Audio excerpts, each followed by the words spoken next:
This morning we welcome back David Flowers with David Flowers Therapy. Today we're talking about the importance of giving thanks, of course, as you get together with family and friends in this holiday season.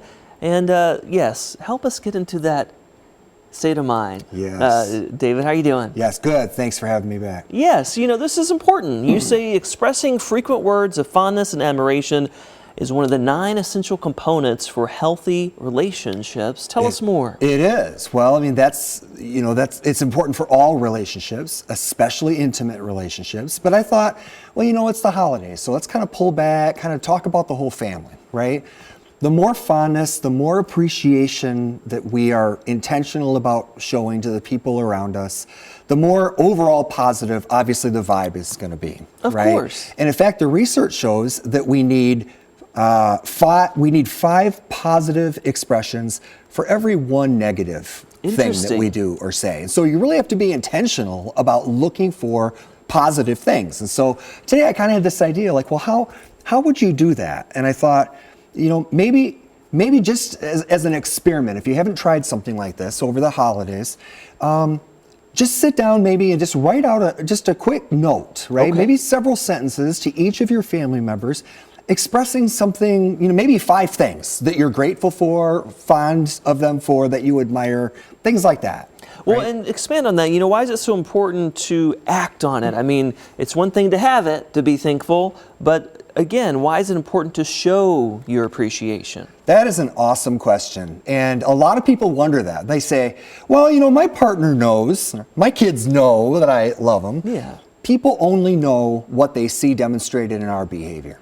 And it's weird because you might love someone so much that to you it's so obvious, but they only know what they see. And so demonstrating it in these tangible ways is really important. Well, and in your experience, what have you seen firsthand? Once someone speaks some words of affirmation or support, I think an individual may think, oh, that may be awkward, or it's making people don't want to be vulnerable. But I would venture to guess 9 times out of 10, the other party really appreciates it. Oh, absolutely. And when I'll have couples do this in my sessions, I'll have them, find a few words that are positive to share with the other person.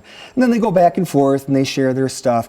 And usually they're both really surprised at how much it affects the other person, right? And I'm like, wow, how's it feel to hear that? Oh, that felt amazing. It's like, I know it feels good to feel good, right? Yeah. And that's what we're going for. Well, and then, finally, sometimes we're meeting up with family maybe we haven't seen in a while, or, there is always going to be maybe some tension there. But how do you rise above that overall? Like you said, be actionable. Will that take care of the rest, you hope? Well, it depends on the nature of the tensions, Sure. right? I mean, they range from minor to like extremely sort of toxic and dysfunctional. The majority of people, I think, will find that smoothing things over, trying to avoid dramatic confrontation, working out, if there are issues that seriously need to be worked out, doing that at some other time, not around the table. Right. Not when you sit down for the Thanksgiving meal. Right. Just kind of, I think, trying to smooth it over just for the sake of the occasion. And moments of peace and harmony are critical, and not every time is the right time to try and work through problems. Of course. It really stood out to me, though. You said 5 positive things. 5 positive help negate things. 1 negative thing. And as always, like you said, at another time and place, you can seek out therapy or counseling as well. We appreciate your insight. There's more information on your screen from David Flowers and some really good information this morning. Yeah, happy Thanksgiving. Yes, to you as well. All right.